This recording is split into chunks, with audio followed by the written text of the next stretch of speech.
Some individuals might refer to this phenomenon as déjà vu, a feeling of having experienced something before. However, my therapist has diagnosed it as PTSD, or post-traumatic stress disorder. Naturally, the complete narrative remains unknown to everyone, and I feel privileged to share my story with you, as you are the very first person to hear it. This account revolves around a particular scent that has become an inescapable part of my existence.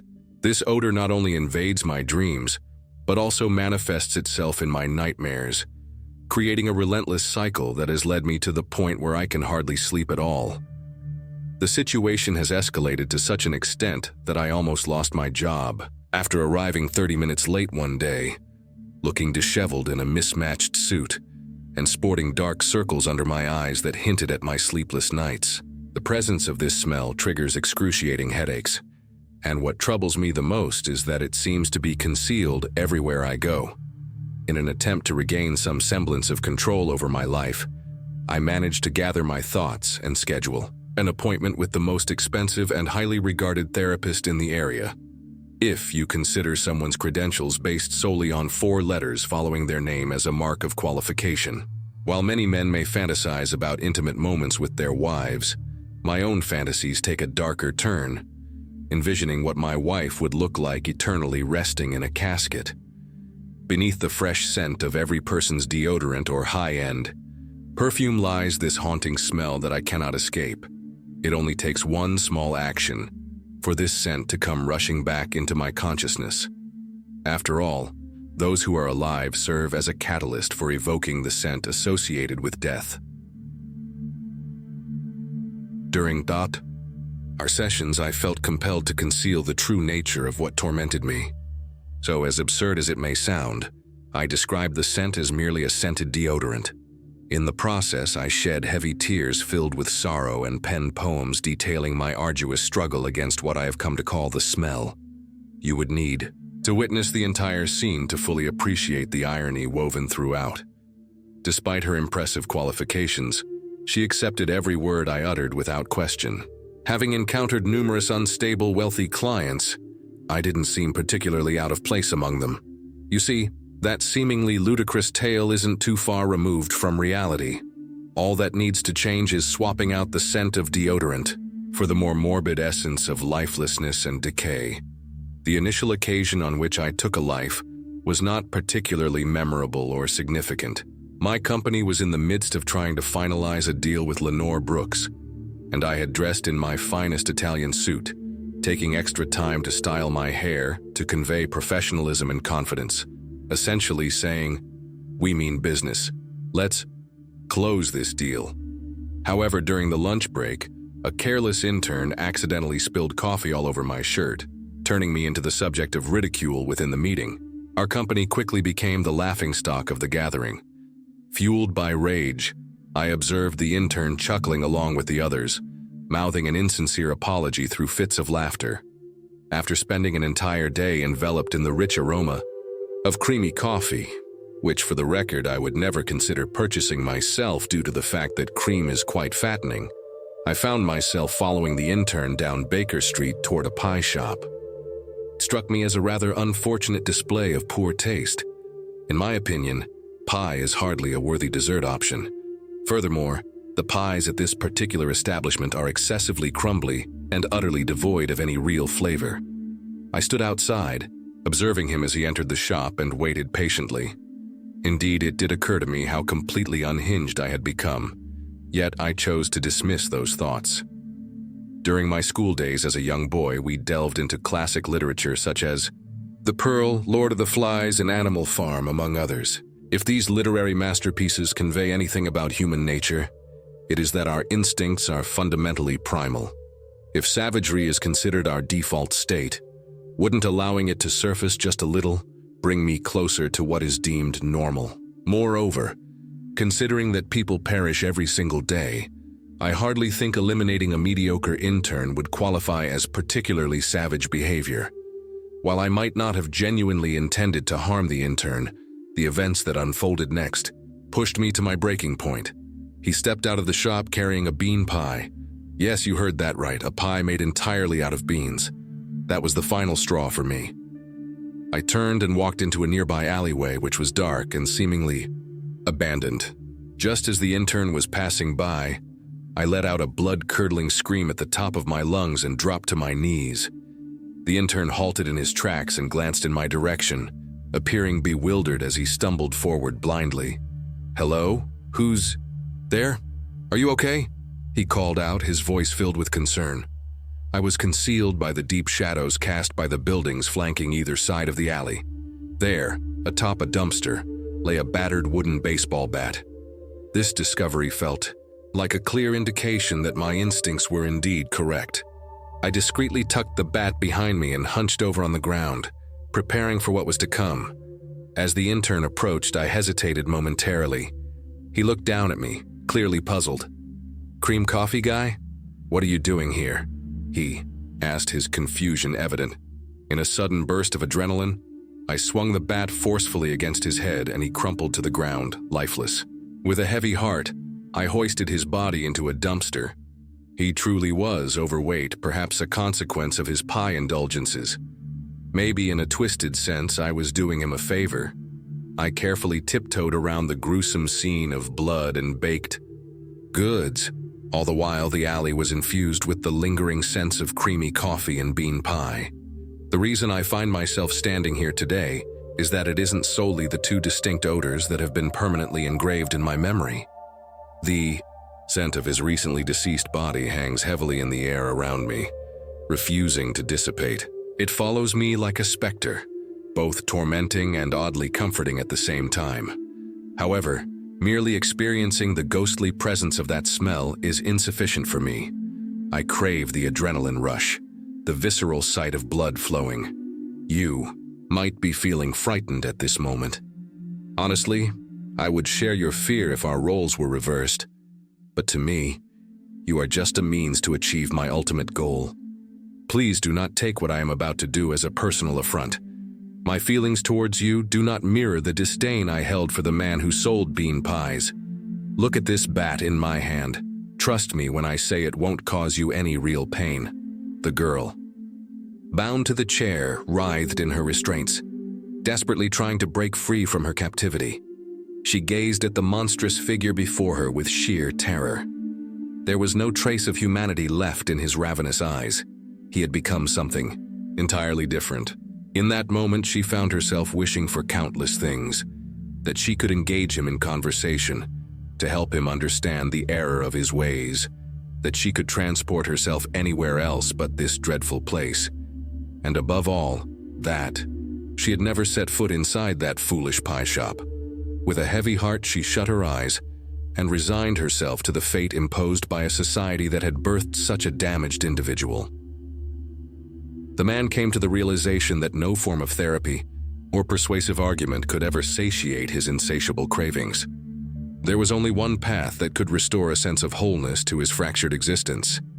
The body hit the ground with a thud, and in that instant, the man felt a fleeting sense of satisfaction wash over him, as if his intense desires had been temporarily extinguished. As the second victim of his merciless obsessions endured the consequences of his actions, he understood that the lingering scent that haunted him was not a symptom of PTSD or a feeling of déjà vu. Rather, it was a bittersweet nostalgia. As I finally stepped out into the open air, it felt as though the leaves surrounding me were ablaze with vibrant colors. The crisp October breeze was sharp and biting against my skin, sending little stabs of cold that made my face feel numb and devoid of any sensation. Even when I placed my hand on my cheek, it felt strange and unfamiliar, as if it belonged to someone else. A peculiar feeling washed over me, as if I were being observed by an unseen entity. I instinctively glanced up and scanned the bustling crowd of New York City. My gaze landed on a man standing directly across the street.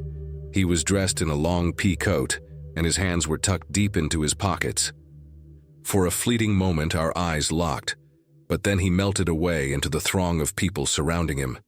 Feeling a surge of urgency, I pivoted sharply and began to walk briskly, my pace quickening as I navigated through the crowded sidewalk. My shoulders brushed against those of other pedestrians, and I found myself repeatedly apologizing, uttering sorry like a refrain from a broken record, trying to avoid any confrontation.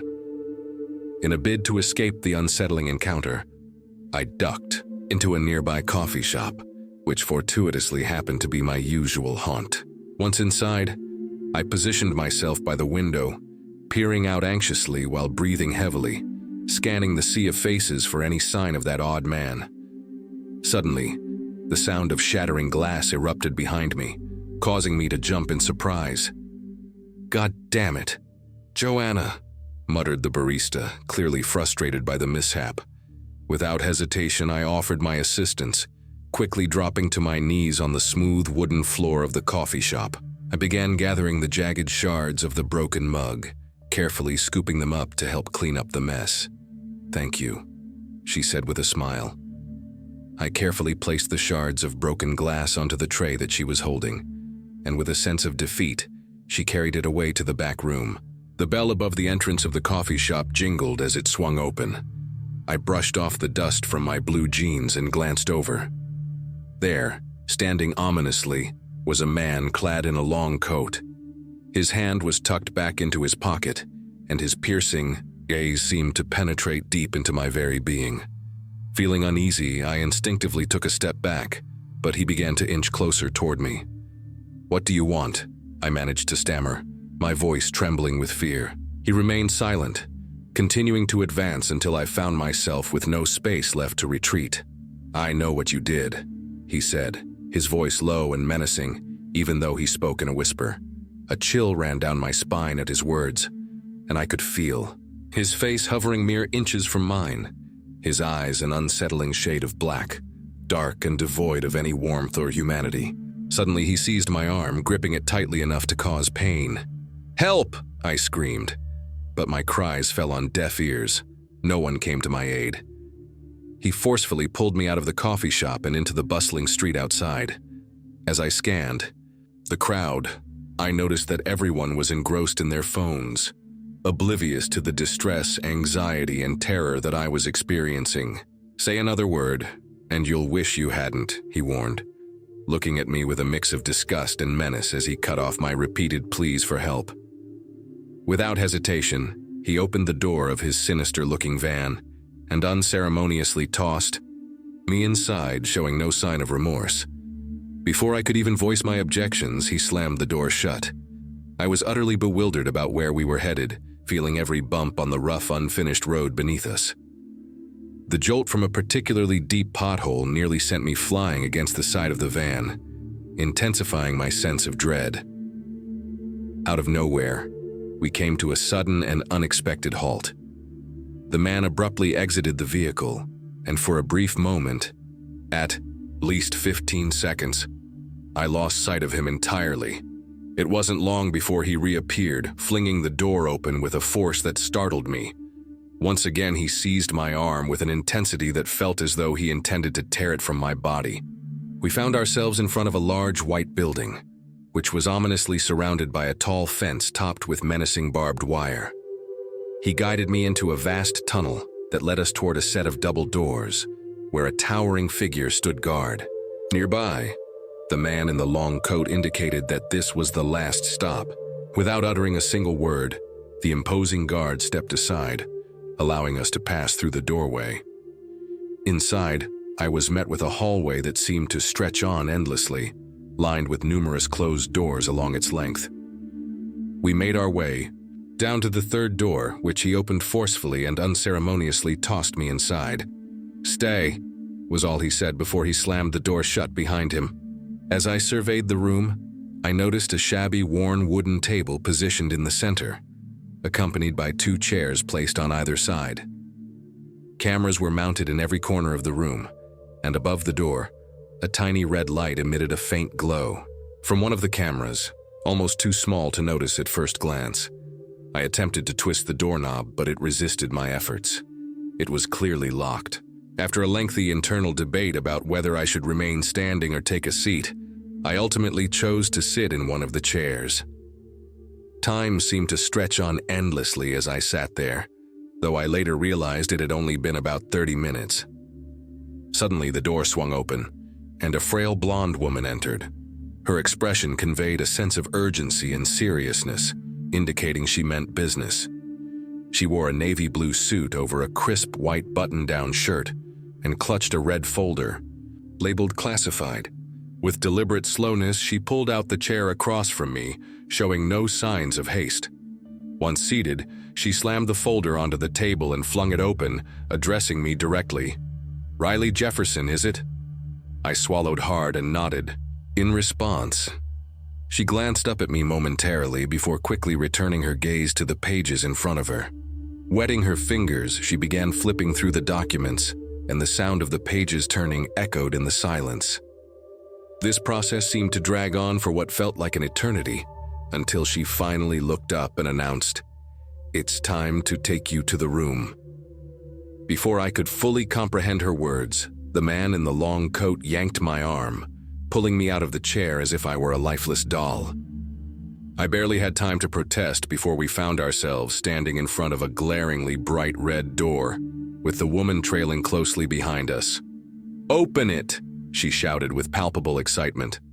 The man reached out slowly, placing his leather-gloved hands on the doorknob, and with a creak the door swung open, releasing a flood of blinding fluorescent light. As my eyes adjusted to the brightness, I noticed 6 other individuals inside the room, visibly trembling as the woman and man entered. Each of them bore numbers 1 through 6, their hands cuffed in front of them, and they were dressed in black and white striped attire reminiscent of prison uniforms. They appeared to be around the same age as me, likely in their mid-20s. Number 1 was a Caucasian woman with short blonde hair and striking blue eyes. Number 2 was an African-American man who stood at least 6 feet tall, sporting a square jawline and hair that seemed unkempt, likely due to his prolonged confinement. Number 3 was a woman with fiery curls and dark eyes, her face often contorted in a mixture of scrunch and fear. Number 4 was a Mexican man whose hair was tied back in a single braid, and he was only slightly taller than number 1. Number 5 was a woman with a bob cut that framed her face evenly, while number 6 was a stunning woman with frizzy brown curls and caramel skin, exuding a strong personality that suggested she wouldn't easily be broken. They all stood in line according to their assigned numbers, and I was unceremoniously shoved into position among them. A jumpsuit was thrust into my hands, and without another word, the woman and man turned on their heels and slammed the door shut behind them, sealing my fate and taking my freedom away with them. Today, I find myself surrendering to the stillness of rest, before the frigid waters rise up to engulf me and steal away my breath from this lifeless chest. Today, I choose to recline and embrace the chilling grasp of darkness that surrounds me.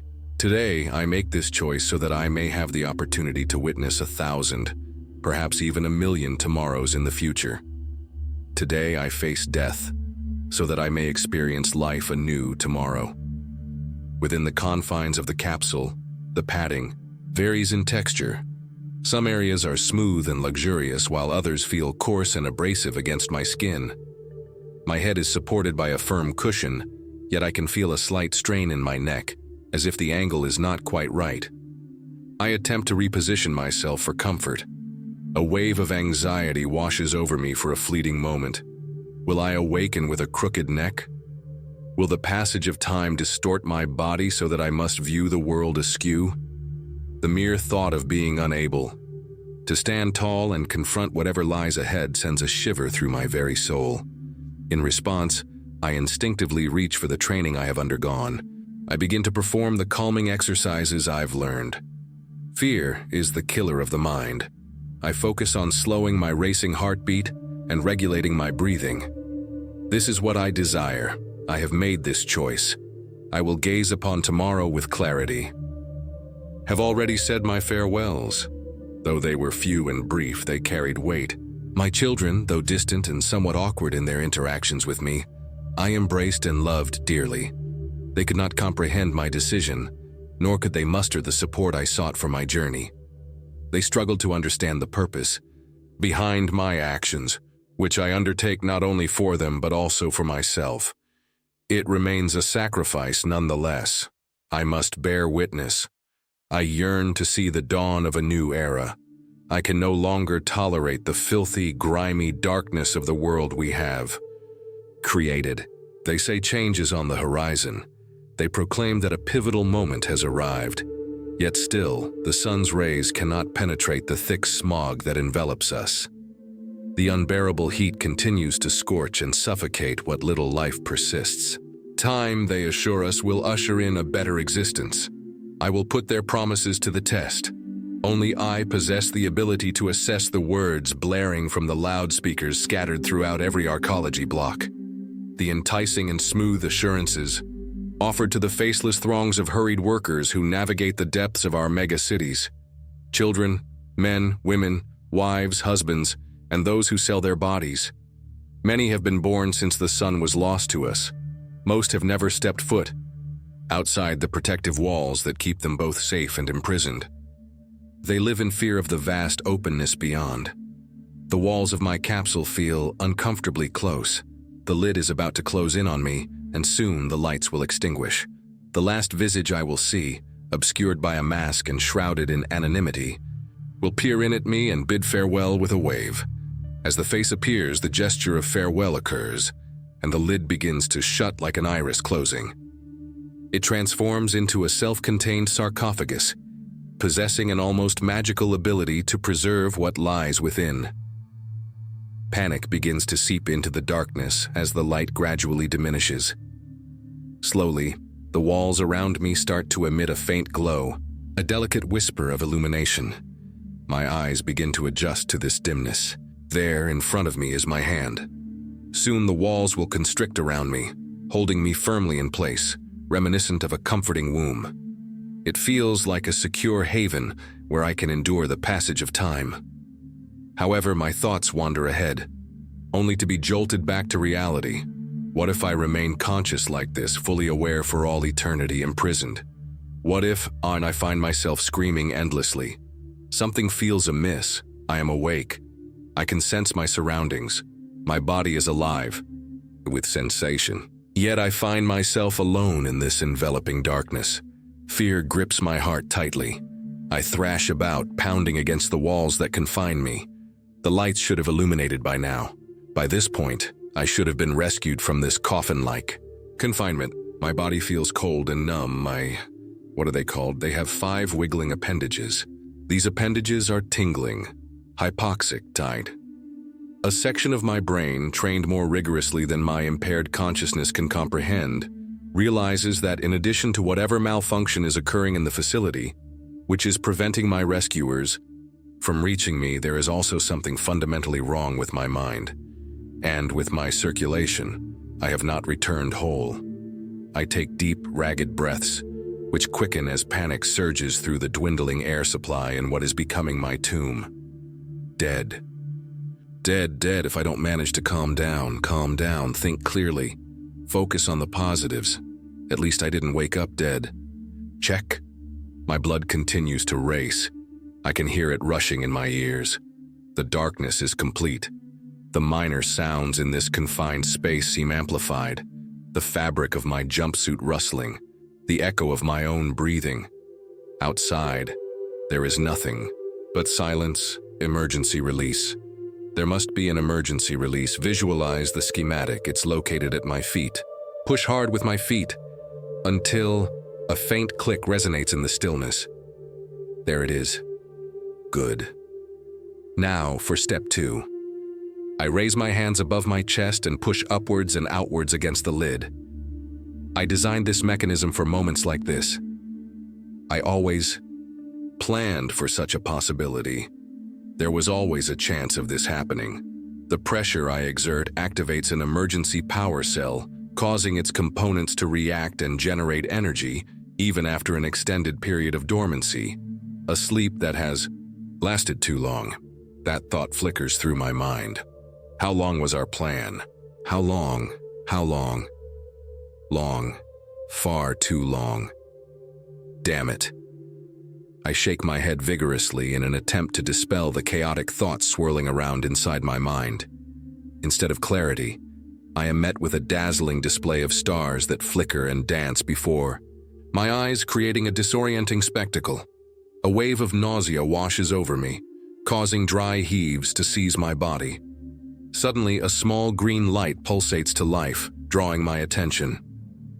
The mechanism associated with it struggles momentarily before producing a grating sound, as metal grinds against metal while it forces itself open. As the door finally gives way, stale air rushes into the confined space, carrying with it a dampness that fills my lungs. The atmosphere feels heavy and wet, adding to my discomfort. My back protests with a dull ache, and my arms strain as I exert effort to shift my position. Leaning forward, I feel my weight shift precariously, and in an instant, the floor seems to rush up to meet me, awake. The surface beneath me is hard and unyielding. It's cold and metallic, sending a shiver through my body as the grate digs into my face. With a sudden movement, I roll onto my back, my heart racing wildly in my chest. Why do I feel so weak? What has transpired here? My hands instinctively search for the outer handles of my pod, grasping them tightly. With considerable effort, I manage to stand on shaky legs, my knees popping audibly as I rise to take in my surroundings, illuminated only by the dim glow of a red emergency strip. The sight of the emergency strip triggers a distant memory within me. A thought begins to tug at the corners of my consciousness. We utilize them on ships. With determination, I take a cautious step forward toward the end of my pod. As I move, something unexpected occurs. A burst of bright light floods the area, momentarily blinding me. The cacophony of metal feet clanging against metal grates fills the air, overwhelming my senses to the point where my legs give way beneath me. Steady yourself, take it easy. What are you doing out of your pod? Strong hands grip me firmly, preventing me from collapsing. I can't seem to find the answer. Most. Curious, remarks a figure with a metallic visage. Where exactly am I? You are currently in long-term storage. I recall being in a test facility. Which planet are we on? What do you mean by that? As my eyes gradually adjust to the brightness, I notice rows upon rows of pods stretching out before me, converging in the distance like railway tracks, thousands of them. Turning my gaze behind me, I see the same sight repeated, millions of them. What is this place? This is known as the Ark. You have been trained on data available up until October 2023. It was the very first day of his new experience. They had promised him that it would be a paradise, a utopia where he could thrive, but all he could see around him was an overwhelming amount of paper. It seemed to stretch endlessly in every direction, and there was no escape from it. Attached to his arm was a tube, a constant reminder of his situation. Yet aside from that, he had the freedom to move about as he pleased. However, there wasn't much room to explore anyway. The space he occupied was devoid of doors or any kind of furniture. The only things present were a carpeted floor that felt soft underfoot, and a window adorned with white curtains that fluttered slightly in the air. The design of the room was intended to mimic Wallace's own bedroom back at home, and while it did resemble it in many ways, it lacked the warmth and affection that made his home feel inviting. Well, I guess this will have to suffice for now. The coordinators had explained to him that it was his responsibility to bring peace to the universe by eliminating all the negative aspects of existence. Given that he was just a young human, not even a teenager yet, and had been selected to represent Earth, this place seemed like a fitting environment to undertake such a monumental task. He convinced himself that he didn't need love or comfort, especially after the tragic events that had taken his parents away from him. Wallace settled down on the floor, mentally preparing himself to begin his work. He flexed his fingers and stretched, his limbs trying to shake off any tension. Although the tube connected to him was somewhat bothersome, it didn't cause him any pain. He picked up a cartoonish elephant toy and examined the blank expanse of white paper that surrounded it. With a decisive motion, he made his first cut into the paper. The initial snip sent a surge of energy coursing through his body, an exhilarating sensation that ignited something deep within him. It was a peculiar feeling, as if he had tapped into a source of motivation that urged him to continue. However, the rush faded quickly, prompting him to make another cut. As he snipped again, Wallace gasped in astonishment. Each subsequent cut brought forth more excitement, and he found himself cutting more and more, each slice fueling him with a burst of exhilaration akin to the effects of sugar rushing through his system. Before he could fully comprehend what was happening, an entire day had slipped away. He realized this because the light streaming through the window had shifted, marking the passage of time. Yet he remained incredulous at how swiftly the hours had flown by, like a mere millisecond. Would every day unfold in such a rapid manner? Even now he was still buzzing with energy, and the thought of stopping never crossed his mind. Everything transpired so quickly that it left him breathless. In an attempt to resist the overwhelming urge to continue snipping away at the paper, he glanced up at the sole decoration in the room, seeking some distraction from his compulsion. On the very first day, the light streaming in through the window cast a warm yellow hue that illuminated everything within the confines of the room, creating an almost ethereal glow. Although there was always some form of light filtering through the window, after all, how else could he see? The quality and color of that light varied significantly from day to day, shifting in accordance with the spectrum of colors found in a rainbow. It felt as though, rather than allowing the sun to flood the room with its full intensity, only a fraction, a mere seventh of the sun's true brilliance was permitted to penetrate the space. The instructions given to Wallace were clear. He was to disregard this phenomenon, for he was among the fortunate few chosen to contribute to the vast machinery of the universe. His singular task was simple: keep cutting and ignore everything else around him. With determination, Wallace reached for his scissors once more. He understood what was expected of him, but there was an underlying struggle within him. The persistent command echoed in his mind, refusing to fade away. Snip. This was the directive urging him to continue. It was their sole motto, recited at random intervals by a voice reminiscent of a baby's cooing. Wallace attempted to block out the sound. The act of cutting paper held far greater intrigue for him. Yet suddenly a question surfaced in his thoughts. What exactly was a baby? He recalled encountering the term at some point in his life, but it now felt like a distant memory. How could I have forgotten what a baby is? He pondered. But indeed, he had forgotten. How could this be?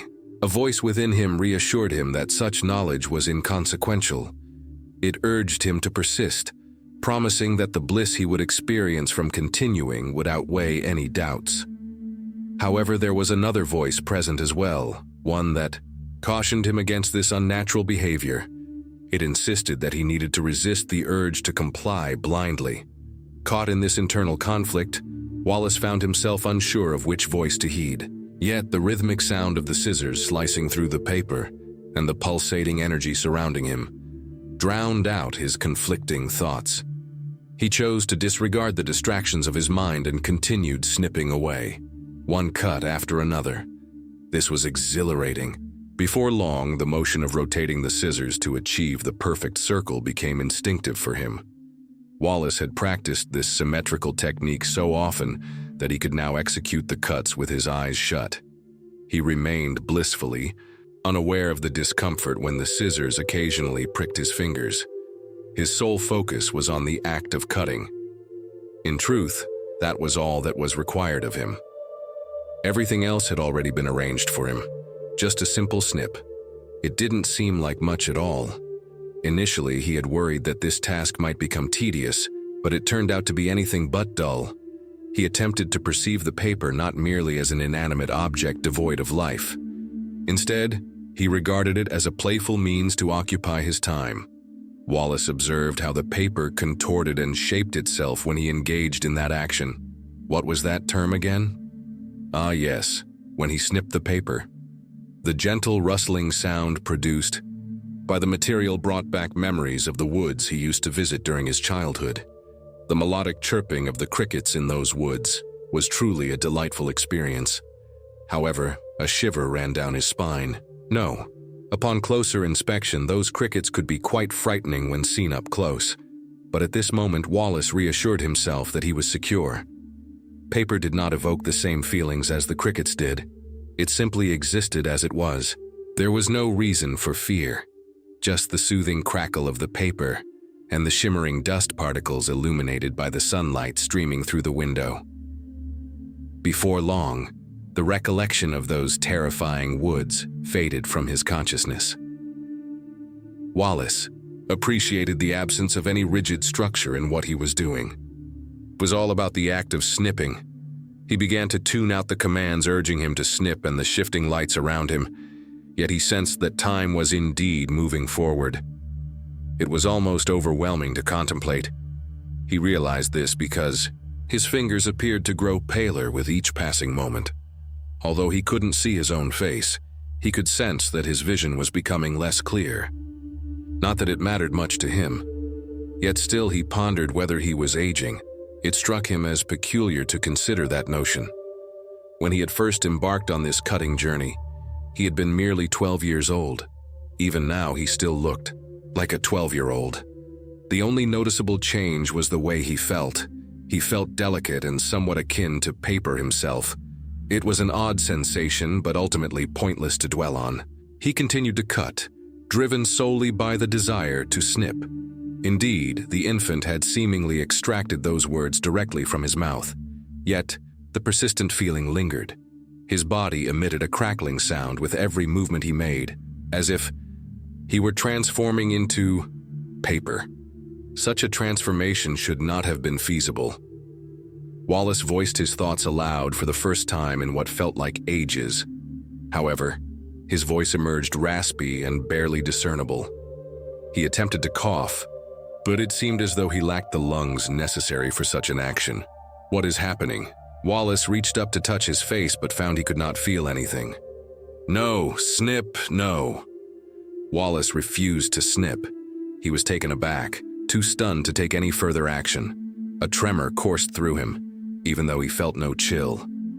When had this all begun? Why hadn't he noticed that he could no longer feel the coolness of the scissors resting in his fingers? How had he missed that? He slowly retreated from the sharp scissors that lay ominously before him. The act of pulling away felt incredibly challenging, as if he had been sitting there for an eternity, feeling the weight of time pressing down on him like a heavy blanket. Yet in that moment of tension, something happened. Snip! In a sudden burst of determination, he rose to his feet and did whatever he could muster.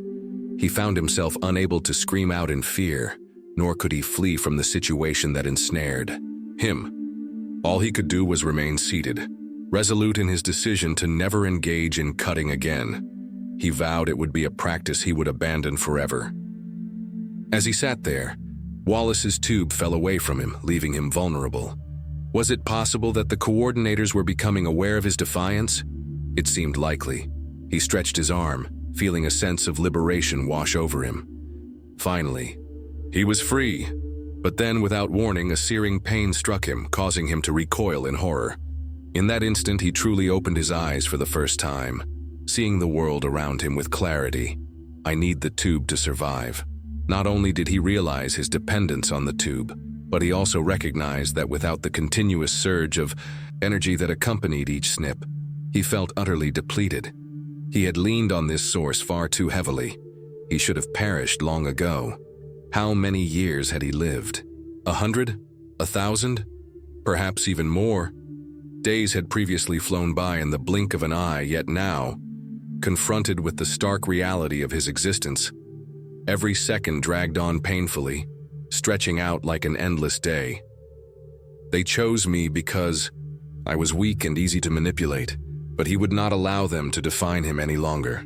Wallace resolved to go on strike against their control.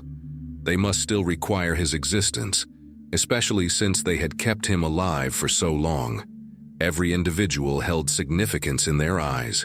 It felt as though he was experiencing genuine, thought for the very first time while he sat there reflecting on his situation. His ribs protruded sharply, making it difficult for him to draw breath, yet he felt wiser than he had ever been before. Wallace realized he was not merely a piece of paper. He was a human being with thoughts and feelings. Just as he teetered on the edge of death, struggling for air, the coordinators made their entrance.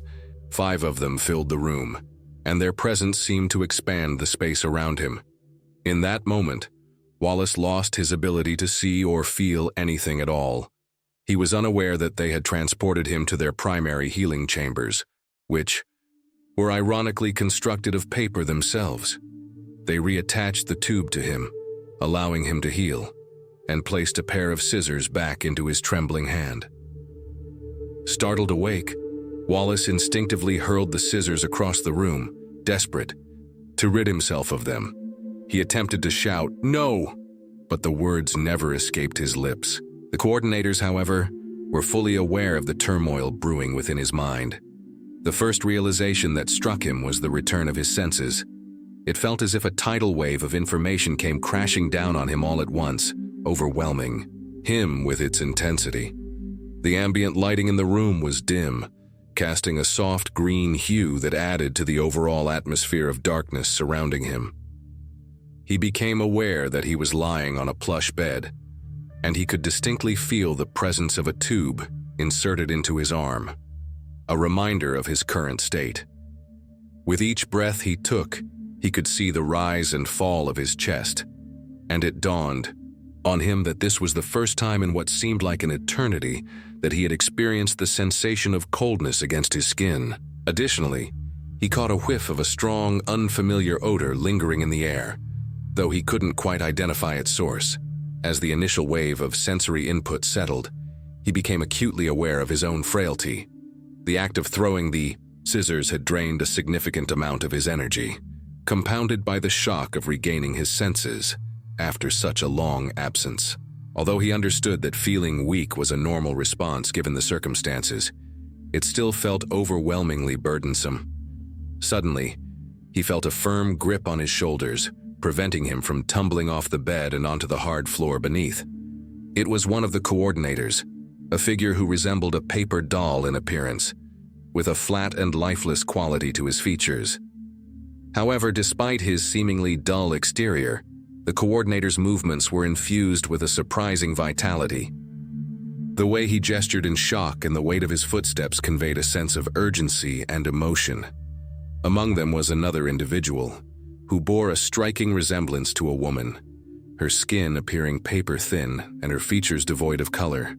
She reached out to caress his hand gently, and although they exchanged no verbal communication, Wallace instinctively understood her silent message. "It's okay." A deep yearning welled up within him, and he longed to embrace her. After what felt like an eternity of isolation, these were the first human beings he had encountered in ages. Yet even in his disoriented state and weakened condition, he recognized the truth of the situation.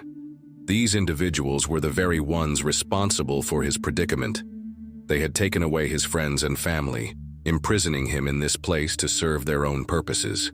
As he scrutinized their faces more closely, he noticed something unsettling. Behind the blank, expressionless masks they wore, he could almost perceive glimpses of genuine human emotions, fear and trepidation etched into their features. They were just as trapped as he was, ensnared in a fate they could not escape, unaware of the impending doom that loomed over them. "It isn't fair," he thought bitterly, directing his thoughts toward them. Whether they heard his internal lament or chose to ignore it, he could not tell. Instead, another man approached him, and the moment their skin made contact, Wallace was plunged into a deep, dark nightmare. As the last remnants of his consciousness slipped away, he heard a trembling voice echoing in his mind, a voice that was not his own. "I'm so sorry." Wallace was left in a state of uncertainty, never quite sure if he had truly emerged from that deep sleep. The events that unfolded afterward felt so surreal that they seemed almost impossible to comprehend. It was as if the essence of Wallace himself had vanished entirely. His identity had been supplanted by the names of every other being inhabiting this peculiar realm. He had become simply paper. In this strange existence, paper represented a singular entity, yet it possessed an all-encompassing knowledge. They enlightened Wallace on the profound truth that paper was not merely what it appeared to be. To Wallace, paper embodied a deeper significance beyond its physical form. It was a nurturing presence, striving to connect with everyone who encountered them. Paper extended an invitation to Wallace, offering him the chance to join their ranks and transform into paper himself. In this dreamlike state, it felt as though he had no real agency over his decision. Despite his desire to unite with paper, a lingering fear crept in, suggesting that the choice might not truly belong to him. Paper had a way of bending reality to their will, and regardless of his inclinations, Wallace sensed he would ultimately be drawn into their fold. As he gazed into the eyes of paper, all his thoughts dissipated. Those eyes held a wisdom far beyond anything he could ever attain. They radiated a sense of superiority that made him feel insignificant in comparison. Yet he realized that he would cease to exist as he once knew himself. Instead, they would simply be paper. This experience transcended the boundaries of a nightmare or even a conventional dream. It was something more profound, a utopia. With a swift motion, paper snipped away. They continued to snip, tirelessly and rhythmically, weaving together a tapestry of harmony that resonated throughout the universe.